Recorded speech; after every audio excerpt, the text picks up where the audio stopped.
சாய்ராம். சாய் என்பர்கள் அனைவருக்கும் சாயப்பாவின் அன்பும் ஆசீர்வாதமும் கிடைக்க மனதார பிரார்த்தனை செய்கிறேன். என் செல்லமே, மற்றவர்கள் என்ன நினைப்பார்களோ என்று எந்த செயலையும் செய்யாமல் உன் முன்னேற்றத்தை நீயே தடுத்து விடாதே. உன்னை குறை சொல்பவர்கள் எல்லாம் உன் கூடவே இருந்து உனக்கு சந்தோஷம் தரப்போவது இல்லை. உன்னை நான் பாதுகாத்து கொண்டேதான் இருக்கின்றேன் என்பதை உணர்ந்து நீ மகிழ்ச்சியோடு இரு.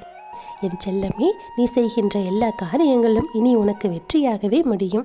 நீ கவலை என்னும் தீயில் வாடுவதை இன்றோடு நிறுத்திவிடு. இனி வரப்போகும் காலம் உனக்கு சந்தோஷம் நிறைந்ததாகவே இருக்கப் போகின்றது. என் பிள்ளையே, மகிழ்ச்சி என்னும் கடலில் பயணம் செய்ய உனக்கு பக்தி என்னும் கப்பலை நீயே உருவாக்கிக்கொள். அதுதான் பல சுப நிகழ்வுகளை உன்னுடைய வாழ்க்கையில் கொண்டு வரும். பேச்சில் இனிமை, உழைப்பில் நேர்மை, செயலில் துணிவு, உயர்வில் பணிவு இருந்தால் வெற்றி என்றுமே உன்வசமாகும். உனக்கு நீயே கண்ணாடியாக இருந்துவிட்டால் நீ யார் முன்பும் மண்டியிடவும் மன்னிப்பு கேட்கவும் வேண்டிய அவசியம் இருக்கவே இருக்காது.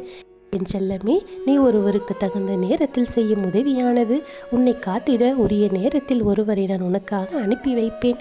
நீ நிம்மதியாக வாழ வேண்டுமென்றால் உன் மனதின் கவலைகளை தூண்டிவிடும் சில எதிர்மறையான எண்ணங்களை சிந்திப்பவர்களிடமிருந்து சற்று விலகியே இருக்க வேண்டியது அவசியம். இதை நீ புரிந்து கொள். எங்கே பக்தி இருக்கிறதோ அங்குதான் அன்பும் புரிதலும் பொறுமையும் உதவும் தன்மை ஆகியவும் இருக்கும். உன்னுடைய சோகங்கள் அனைத்தையும் என்னிடம் விட்டுவிடு.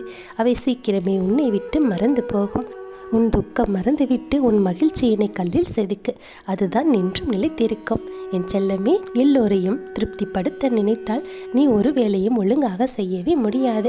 நீ ஒன்றை மட்டும் தெளிவாக புரிந்து கொள்.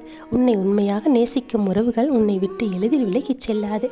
அப்படி இருக்க நீ மட்டும் ஏன் விலகிச் சென்றவர்களுக்காக கவலைப்பட்டு கொண்டிருக்கின்றாய்? என் தங்கமே, பிரிந்து சென்று விட்டு மீண்டும் உன்னை தேடி வரும் உறவுகளை மன்னித்து ஏற்றுக்கொண்டு அவர்களிடம் நீ புதிய நபரிடம் பேசுவது போல பேச பழகு. அப்போது புரியும் அவர்களுக்கு நீ யார் என்று. உன் வாழ்க்கையில் முன்னேற நீ எடுத்து வைக்கும் ஒவ்வொரு அடியையும் நிதானமாகவும் தன்னம்பிக்கையோடும் எடுத்து வைக்க நான் உன்னை ஆசீர்வதிப்பேன். நீ எப்போதும் நம்பிக்கையோடு இரு. வீசும் காற்றின் தன்மையை பொறுத்தே காகித பட்டத்தின் உயரமானது இருக்கும். எல்லோருக்கும் தெரியும். நீ நினைக்கும் நல்ல எண்ணங்களை பொறுத்தே உன் வாழ்வின் வெற்றி வளர்ச்சி எல்லாம் தீர்மானிக்கப்படுகிறது. இதனை நீ புரிந்து கொள். ஒருவர் எவ்வளவுதான் தன் மனதை காயப்படுத்தினாலும் அந்த ஒருவரை மறக்கவோ வெறுக்கவோ முடியவில்லையே என்று என்னிடம் புலம்பி தீர்க்கின்றாய். நீ அவர்கள் மீது வைத்திருப்பது உண்மையான அன்பு. அதனை பெற அவர்களுக்கு தகுதி இல்லை என்பதை நீ புரிந்து கொள். பிறகு அனைத்தும் சரியாகிவிடும். ஏமாற்றி பிழைப்பது புத்திசாலித்தனம் ஆகிவிட்டதால் இங்கு நேர்மையாக வாழ்பவர்களை பிழைக்க தெரியாதவர்கள் என்று எல்லோரும் நினைக்கின்றார்கள். நேர்மை எப்போதும் உன் பக்கம்தான். நேர்மையின் பக்கம்தான் நானும் இருக்கிறேன் என்பதை நீ எப்போதும் மறந்து விடாதே. என் ஆசீர்வாதம் பெற்ற அற்புதமான குழந்தை அல்லவா நீ. நடக்கக்கூடிய அனைத்தும் நல்லதாகவே நடக்கும். நல்லதே நடக்கும். ஓம் சாய்ராம்.